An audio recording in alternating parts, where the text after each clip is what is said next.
नमस्कार, आप देख रहे हैं एचएन न्यूज। उत्तर प्रदेश मऊ से एचएन आजमी की रिपोर्ट। कम लागत कम बर्बादी, बाल्मीकितन पर अंडरपास से खुशहाल आबादी। राजेंद्र। मऊ रेल फाटक मुक्ति संघर्ष मोर्चा व सभ्य भारत निर्माण ट्रस्ट के तत्वाधान में बाल्मीकितन स्थित ओबी रेल फाटक पर अंडरपास निर्माण को लेकर सत्याग्रह के क्रम में जनजागरूकता अभियान चलाया जाएगा। नगर के निवासियों को किया जाएगा सत्याग्रह में शामिल। रेल फाटक मुक्ति संघर्ष मोर्चा व सभ्य भारत ट्रस्ट के संयोजक राजेंद्र अग्रवाल ने अपनी बातों को क्रमवार कहना है कि अगर इस क्षेत्र में ओवरब्रिज बनना संभव रहा होता तो सबसे पहले इसका निर्माण हो गया होता, क्योंकि मऊ नगर के लिए सबसे ज्यादा जरूरी और महत्वपूर्ण यही था। यहाँ प्रतिदिन आम नागरिकों का कीमती समय बर्बाद होता है। यहाँ ओवरब्रिज बनने से हजारों घरों की रोजी रोटी और शहर की खूबसूरती बर्बाद हो जाएगी। 2. नगर में जाने के लिए ओवरब्रिज बनाना कहीं से उचित नहीं है। वैसे ही शहर में पूरे दिन भारी गाड़ियों का प्रवेश वर्जित होता है, फिर छोटी गाड़ियां, ठेला, रिक्शा, टेम्पो, साइकिल के जाने के लिए ओवरब्रिज काफी परेशानी भरा होगा। मऊ नगर बुनकरी का शहर है, जहां साड़ी कारोबारी रिक्शा, ट्रॉली और सर पर रखकर अपने साड़ियों को लेकर आते जाते हैं। इनके लिए बनने वाला ओवरब्रिज आफत बन जाएगा। मुंशीपुरा बीटी ओवरब्रिज इसके उदाहरण है। उस पर से कोई ठेला, ट्रॉली, रिक्शा नहीं ले जाता है। 3. वर्तमान 0B फाटक यथास्थिति में रहेगा और बंद होने की स्थिति में अंडरपास का प्रयोग किया जा सकता है, और फाटक खुला होने की स्थिति में जनता के पास दो विकल्प होंगे। 4. अंडरपास बनने से निश्चित कम से कम लागत आएगी और ओवरब्रिज से बची हुई धनराशि का सदुपयोग शहर के सुंदरीकरण में किया जा सकता है। 5. ओवरब्रिज बनने की स्थिति में नगर कोतवाली फायर ब्रिगेड की गाड़ियों को भी आने जाने के लिए भारी परेशानी का सामना करना पड़ेगा और डाकखाने में आने जाने के लिए भी ज्यादा घूमना पड़ेगा। उन्होंने आगे कहा कि नगर और जनता की बेहतरी के लिए हम अंतिम दम सत्याग्रह जारी रखेंगे। नमस्कार, आप देख रहे हैं एचएन न्यूज। उत्तर प्रदेश मऊ से एचएन आजमी की रिपोर्ट। कम लागत कम बर्बादी, बाल्मीकितन पर अंडरपास से खुशहाल आबादी। राजेंद्र। मऊ रेल फाटक मुक्ति संघर्ष मोर्चा व सभ्य भारत निर्माण ट्रस्ट के तत्वाधान में बाल्मीकितन स्थित ओबी रेल फाटक पर अंडरपास निर्माण को लेकर सत्याग्रह के क्रम में जनजागरूकता अभियान चलाया जाएगा। नगर के निवासियों को किया जाएगा सत्याग्रह में शामिल। रेल फाटक मुक्ति संघर्ष मोर्चा व सभ्य भारत ट्रस्ट के संयोजक राजेंद्र अग्रवाल ने अपनी बातों को क्रमवार कहना है कि अगर इस क्षेत्र में ओवरब्रिज बनना संभव रहा होता तो सबसे पहले इसका निर्माण हो गया होता, क्योंकि मऊ नगर के लिए सबसे ज्यादा जरूरी और महत्वपूर्ण यही था। यहाँ प्रतिदिन आम नागरिकों का कीमती समय बर्बाद होता है। यहाँ ओवरब्रिज बनने से हजारों घरों की रोजी रोटी और शहर की खूबसूरती बर्बाद हो जाएगी। 2. नगर में जाने के लिए ओवरब्रिज बनाना कहीं से उचित नहीं है। वैसे ही शहर में पूरे दिन भारी गाड़ियों का प्रवेश वर्जित होता है, फिर छोटी गाड़ियां, ठेला, रिक्शा, टेम्पो, साइकिल के जाने के लिए ओवरब्रिज काफी परेशानी भरा होगा। मऊ नगर बुनकरी का शहर है, जहां साड़ी कारोबारी रिक्शा, ट्रॉली और सर पर रखकर अपने साड़ियों को लेकर आते जाते हैं। इनके लिए बनने वाला ओवरब्रिज आफत बन जाएगा। मुंशीपुरा बीटी ओवरब्रिज इसके उदाहरण है। उस पर से कोई ठेला, ट्रॉली, रिक्शा नहीं ले जाता है।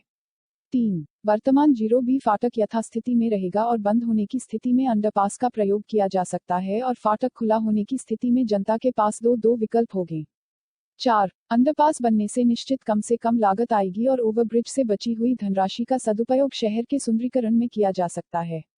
5. ओवरब्रिज बनने की स्थिति में नगर कोतवाली फायर ब्रिगेड की गाड़ियों को भी आने जाने के लिए भारी परेशानी का सामना करना पड़ेगा और डाकखाने में आने जाने के लिए भी ज्यादा घूमना पड़ेगा। उन्होंने आगे कहा कि नगर और जनता की बेहतरी के लिए हम अंतिम दम सत्याग्रह जारी रखेंगे। नमस्कार, आप देख रहे हैं एचएन न्यूज। उत्तर प्रदेश मऊ से एचएन आजमी की रिपोर्ट। कम लागत लगाया जा सकता है, विकास के और कार्यों में लगाया जा सकता है। एक बात मैं बता दूं आपको कि अंडरपास हम जब बन जाएगा तो ये जो आज फाटक इस समय आप देख रहे हैं 0B, ये खत्म नहीं होगा, ये वैसे ही रहेगा। बड़ी गाड़ियां इसी रास्ते से जाएंगी, हम फायर ब्रिगेड इसी गाड़ी से, वो तो सिर्फ उस स्थिति में है जब फाटक बंद रहता है, उससे निकल जाए। वैसी स्थिति में कभी कभार इक्का दुक्का बड़ी गाड़ी वहां रुकेगी, क्योंकि फाटक खुलते ही तुरंत चली जाएंगी।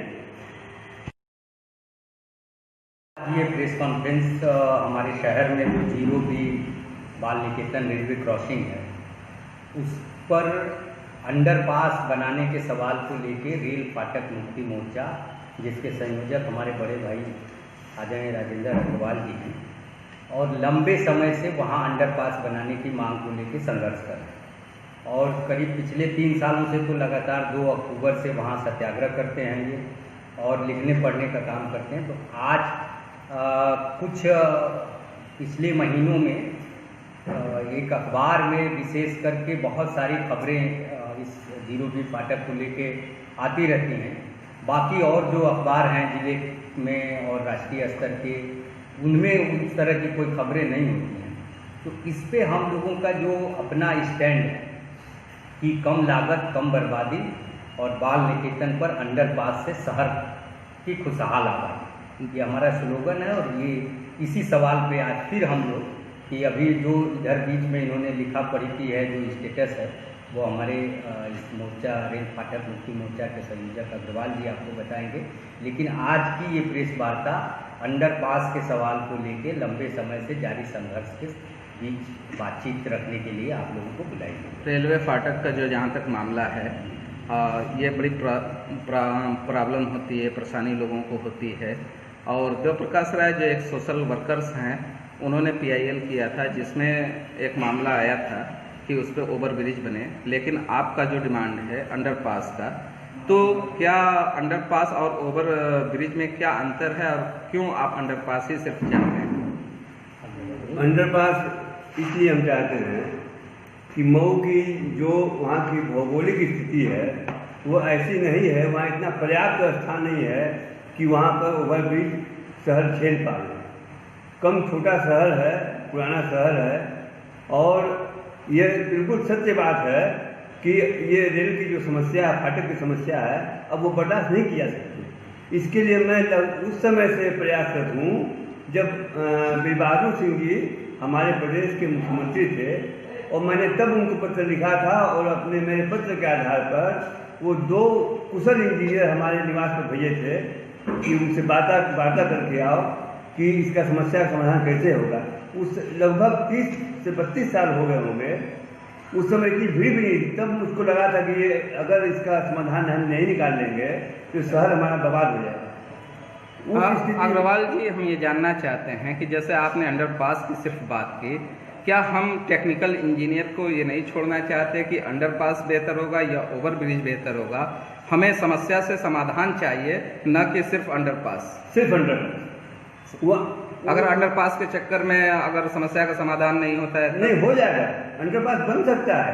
ऐसा नहीं कि हम चाहते हैं कि अंडरपास बिना बने, ओवरब्रिज बिना और जनता झेलती रहे। ऐसा इसके लिए तो मैं अभी अनशन भी करूँगा कि इस समस्या का समाधान होना चाहिए। लेकिन अंडरपास हम इसलिए सिर्फ चाहते हैं कि वो शहर नहीं बढ़ सकता। बिना तहस नहस किए, बिना लोगों को बर्बाद किए ओवरब्रिज नहीं बनाया जा सकता। अंडरपास भी होगा तो खुदाई तो जरूर होगी, जो उसकी हाइट है, जो रेलवे ट्रैक की हाइट है, इतनी हाइट होगी, उससे तो काफी खुदाई होगी। काफी नहीं होगी। हम वहाँ पर स्थान चिन्हित किए हैं, बहुत खुदाई बिल्कुल नहीं होगी। लेवल इतना है कि औसत दर्जे की गाड़ियाँ आराम से वहाँ पार हो जाएंगी। किसी टेक्निकल इंजीनियर से आपकी इस पे बात हुई? हाँ, इंजीनियर में 2-3 इंजीनियर देख चुके हैं जो मकान निर्माण करते हैं, भवन निर्माण करते हैं, पुल निर्माण करने वाले मुंबई के जो पुल के विभाग में ही थे, वो मऊ में रहते हैं। और उनसे भी मैं बात कर चुका हूँ, मैं दिखा चुका हूँ। बोले बिल्कुल आराम से यहाँ पर अंडरपास बन जाएगा और इतनी ऊंचाई है यहाँ पर। आपके आंदोलन को गति क्यों नहीं मिल रही है? हमारे आंदोलन को गति नहीं मिल रही है, ये सही बात है। उसके लिए जनता में अज्ञानता है, मैं तो अज्ञानता ही कहूँगा। और इसलिए भी मैं चाहता हूँ कि अज्ञानता के चक्कर में कहीं शहर के साथ कुछ गलत न हो जाए। बहुत से जिले में अंडर ब्रिज बना हुआ है, लेकिन वहाँ पर पानी की समस्या बहुत ज़्यादा हो जाती है। पानी की समस्या होने के बावजूद पानी तो बरसेगा ही समय पर, लेकिन उसके बावजूद अभी बन रहे हैं। अभी आजमगढ़ ये रतनपुरा के पास एक अंडर ब्रिज पास हुआ है 1 महीना पहले। अगर पानी की समस्या होती तो वही चीज़ वहाँ कैसे पास रेलवे ने कर दिया है। साथियों, देखिए, सबसे बड़ा सवाल है कि आज जो आप देख सकते हैं कि मेट्रो जो है राजीव चौक, अगर दिल्ली आप गए हैं तो राजीव चौक मेट्रो स्टेशन पूरी तरीके से ज़मीन के अंदर है और वहाँ 3 लाइनें जाती हैं। अंतिम लाइन 40 फीट नीचे है ज़मीन। तो तकनीकी के ज़माने में ये सब बातें बेमानी हो गई। हमारा मतलब ये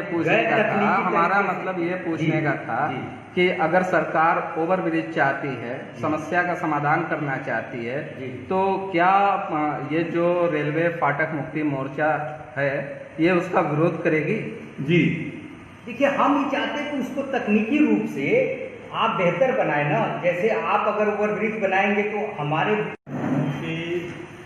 आप देखिए ओवरब्रिज जब बनता है भविष्य के लिए तो उस पर कौन सी गाड़ियाँ जाएंगी। जो हैवी गाड़ी जाना है वो ऑलरेडी नो एंट्री में प्रतिबंधित है। आज भी छोटी गाड़ियाँ ही सिर्फ जानी है शहर के लिए। जो ऑटो है, छोटी कार है, जो अंडरपास से जा सकती हैं। मऊ बुनकरी का शहर है, बुनकर का शहर है। सुनिए, मऊ बुनकर का शहर है। यहाँ पे साड़ी की एक बहुत बड़ी मार्केट है जहाँ पे लोडिंग होती है, यहाँ पे कच्चे माल आते हैं। और अगर अंडर ब्रिज सिर्फ बनता है तो सारी गाड़ियाँ रुक जाएंगी, शहर के बाहर उतरेंगे। मैं यही कहना चाहता हूँ, ऑलरेडी यह सरकार ट्रांसपोर्ट इलाके को शहर से बाहर किए हुआ है। आज भी आप कोई गाड़ी लेके जा नहीं सकते और कभी भी अगर वो बन जाता है तभी भी आप शहर में ट्रांसपोर्टेशन नहीं कर सकते। वो ट्रांसपोर्ट एरिया बाहर कर दिया गया है। मैं कहना ये चाह रहा था कि ओवरब्रिज बनने से जो छोटे मोटे रिक्शे वाले हैं, टाली वाले हैं, जो साड़ियों का बंडल लेके आते जाते हैं, रात भर लोडिंग के लिए इधर उधर होते हैं, उनको भारी दिक्कत का सामना करना पड़ेगा। क्योंकि आप देखिए सब्जी मंडी पर हम लोगों ने देखा है कि किस तरह भीटी के ओवरब्रिज पे मंडी से टाली से सब्जी लेके आने वाले जब आके वहाँ पर रुक जाते हैं और किसी राहगीर का इंतजार करते हैं, जब आके वो पीछे से धक्का देके उनका पार कराता है। तो जो गरीब गुरबे जो ठेला टाली चलाने वाले हैं, अगर इसको भी इस तरह ओवरब्रिज बना दिया जाएगा तो शहर के रिक्शे वाले, टाली वाले आने जाने से एकदम वंचित हो जाएंगे, नहीं जा सकते किसी भी तरह से। तो एक शहर कटा कटा रह जाएगा। और दूसरी तरफ अभी आप देखें कि पश्चिमी हिस्से से मऊ के एक रेलवे ने जो जमीन दिया है, भारी रास्ता बन रहा है, जो चौड़ीकरण जिसको हो रहा है, एक वो समाधान एक तरह से दिख रहा है कि एक आबादी बाहर से निकल के मुंशीपुरा के ब्रिज को पकड़ सकती है। सिर्फ शहादतपुरा के लोगों को आने के लिए एक ब्रिज बनाने की क्या जरूरत है? क्योंकि कोपागंज जाने के लिए वो ब्रिज है, पुल बना हुआ है और वो भेटी जा सकता है। मात्र इस ओवरब्रिज से अगर किसी को संकट है आने जाने के लिए, किसी शहादतपुरा एक मोहल्ला और एक मोहल्ले के आने जाने के लिए लोगों के लिए इतनी बड़ी ओवरब्रिज मैं समझता हूँ कि शहर के लिए ठीक नहीं है और आने वाले शहर की खूबसूरती और जन समस्याओं के लिए भी ठीक नहीं है। जहाँ शहर की जो आबो हवा है, जो कैफियत है, उसके लिए वो सही नहीं है। क्योंकि बुनकरी का शहर है, छोटे छोटे रात भर टालियाँ आती जाती हैं, अपने हिसाब से बंडल लाते हैं, ले जाते हैं। कारोबारी के कुल मिला के आप कहना ये चाहते हैं कि दो तरफ से रास्ते हल हो चुके हैं, एक रास्ता जो फाटक क्रॉस करना है वो रह गया, इसलिए उसको